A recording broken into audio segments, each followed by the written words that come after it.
Hello everyone, in this video I'm going to talk about calculated fields. When visualizing your data, you are not restricted to the dimensions and measures from your data source. You can also add your own calculated fields. These calculations are saved as new fields and can be used as dimensions or measures in your visualization. Let's try this by adding a calculation of the profit margin to the Superstore dataset. Start by clicking this small arrow on the data pane. In the context menu, choose the first entry, Create Calculated Fields. Tableau will open an empty window in the calculation editor. First, change the name of the calculated field from Calculation 1 to Profit Ratio.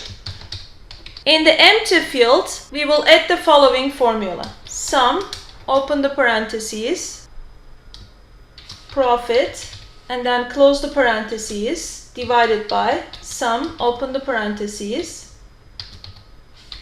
sales, and then close the parentheses. This simple example uses the sum function. But to get an overview of other allowed functions and their correct usage, you can expand the glossary here by clicking this gray arrow at the right margin of the calculation editor. If the formula is correct, the valid calculation appears in the bottom left corner of the window. The calculation is valid. And then we click OK to create the field and close the window. The newly created field will appear in the data pane as a measure, as in this case, but sometimes it might appear as a dimension depending on what kind of data is returned by the calculation. The equal sign in front of the data type symbol indicates that this is a calculated field. Just like other dimensions or measures, you can drop calculated fields onto the canvas to create different types of charts. So let's do that.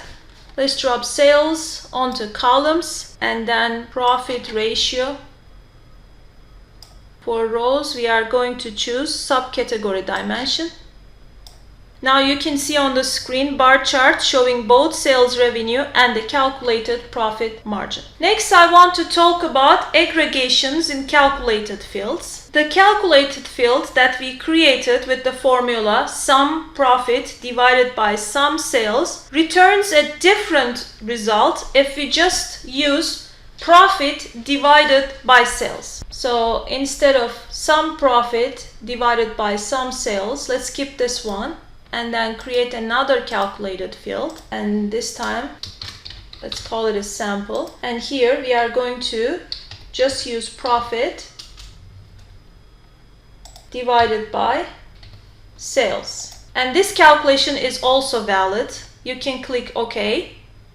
So as you see, both calculations are valid. Either you use profit divided by sales or you use sum profit divided by sum sales, but the presence of the sum operator makes a difference here. If you were to leave out the sum operator, like in this case, Tableau would still apply a sum when the field is added to the view. As you have seen, measures are usually aggregated in Tableau, but the order of operations would be different than you want. For each row of the data, Tableau would first calculate the ratio between profits and sales and then sum up the results. So let's move here. So what Tableau is doing here, first calculating the ratio between profits and sales and then sum up the results. And let's choose subcategory here. By including sum explicitly in the calculation, you ensure that the sum operator is applied to sales and profits separately prior to the division of the two terms. So let's also get profit ratio here. So as you see, the results are different. Profit divided by sales is this calculation. This one is sum profit divided by sum sales. By including sum explicitly in the calculation, you ensure that the sum operator is applied to sales and profits separately prior to the division of the two terms. This illustrates how important it is to understand exactly how Tableau aggregates data and to always ensure the results returned are what you intended. And in the majority of cases, it's advisable to explicitly define the aggregation in the formula for the calculated field. Make it a habit to check for missing aggregate functions or ensure that you are happy with it being a row-level calculation. So this is how you can create a calculated field and apply aggregation to a calculated field. Thank you for watching this video.